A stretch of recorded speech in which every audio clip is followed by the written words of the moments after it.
Assalamualaikum warahmatullahi wabarakatuh. Kami dari kelompok 14 akan mempresentasikan hasil diskusi kami yang berjudul Sikap Dai terhadap Karakter Mat'u terhadap Mukmin, Abangan, dan Non-Muslim, yang beranggotakan 1. Khairunisa NIM 352122, 2. Siti Mawada Sri Utami NIM 352123, 3. Aisyah Novani NIM 352124, 4. Sulfiyah NIM 352125, 5. Sofia Saidatul Lelia NIM 352126. Baik, materi yang pertama akan dibacakan oleh saya sendiri. Sebelumnya saya Herunisa NIM 352122. Sikap dai terhadap muslim. Sikap dai terhadap muslim yang paling tepat adalah terus mengajak mereka untuk terus menambah amal ibadah yang bersifat individu maupun sosial, memberikan motivasi agar tetap istiqomah dalam keimanannya dan dalam menjalankan ajaran-ajaran agama sesuai dengan kemampuan. Sedangkan orang yang zalim terhadap dirinya sendiri hendaknya diajak untuk bertobat dengan kembali dari perbuatan dosa dan maksiat kepada berpegang teguh kepada perintah Allah, memberikan nasihat-nasihat yang dapat memperteguh keimanan. Materi selanjutnya akan dibacakan oleh Mbak Siti Mawada Sri Utami.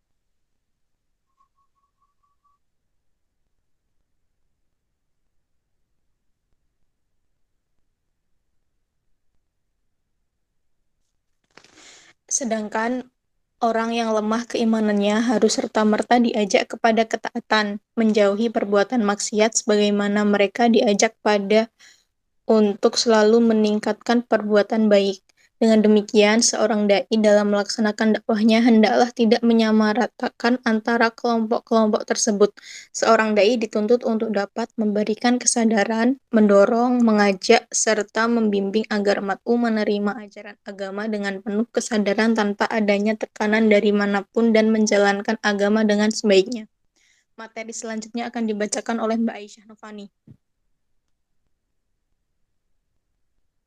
Sikap dai terhadap abangan.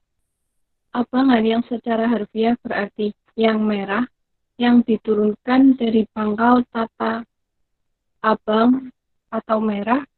Istilah ini berkaitan dengan orang Jawa yang beragama Islam yang kurang begitu memperhatikan perintah-perintah agama Islam dan kurang teliti dalam memenuhi kewajiban-kewajiban agama.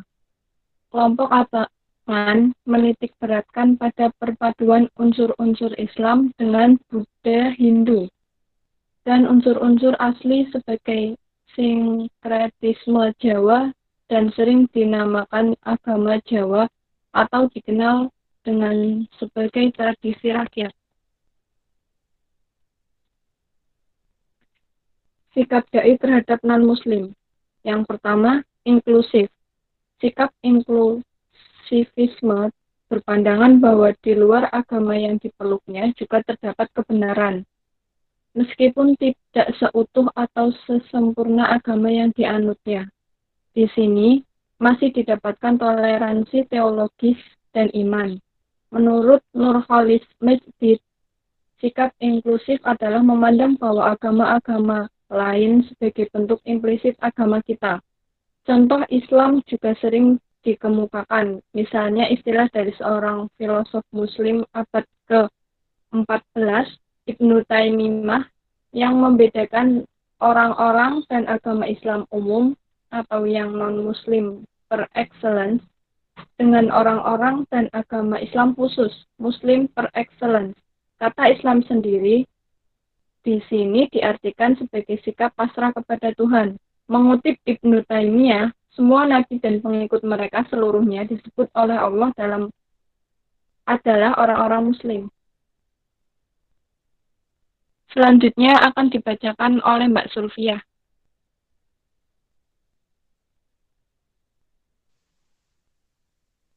Hal itu Hal itu sebagaimana dalam Al-Quran, surat Ali Imran ayat 85. Barang siapa yang menganut din selain al-Islam, tidak akan diterima darinya al-din, dan di akhirat ia termasuk yang merugi. Firman-Nya lagi, sesungguhnya al-din di sini Allah ialah al-Islam. Surat Al-Imran ayat 19 dalam tafsiran menganut Islam inklusif bahwa sekalipun para nabi mengajarkan pandangan hidup yang disebut al-Islam, itu itu tidaklah berarti bahwa mereka dan kaumnya menyebut secara harfiah bahwa agama mereka adalah Islam dan mereka berdiri sebagai orang-orang Muslim. Itu semua hanyalah peristilahan Arab. Para nabi dan rasul dalam dakwah mereka menggunakan bahasa kaumnya masing-masing. Al-Quran Surat Ibrahim ayat 4 menegaskan bahwa kami tidak mengutus seorang rasul kecuali dengan bahasa kaumnya. Dengan demikian, kalangan Islam inklusif menganut pandangan bahwa agama semua nabi adalah satu. Sikap inklusivistik cenderung untuk menginterpretasikan kembali hal-hal dengan cara demikian, sehingga hal itu bukan saja cocok, tetapi juga dapat diterima. Dilanjutkan oleh Mbak Sofia.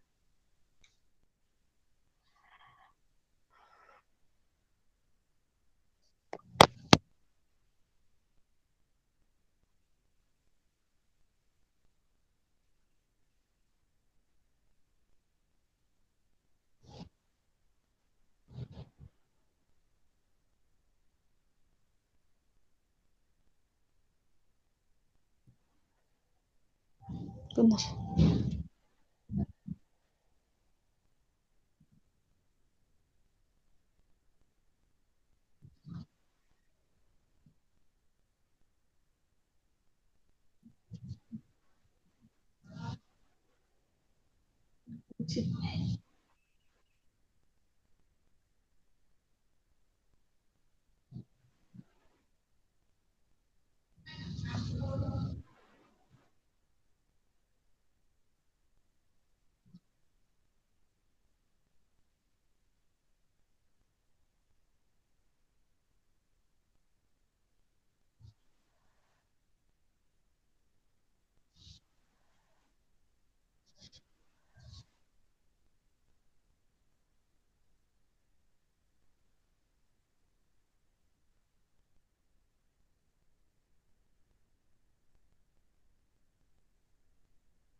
Baik,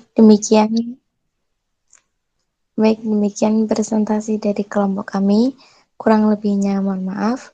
Wassalamualaikum warahmatullahi wabarakatuh.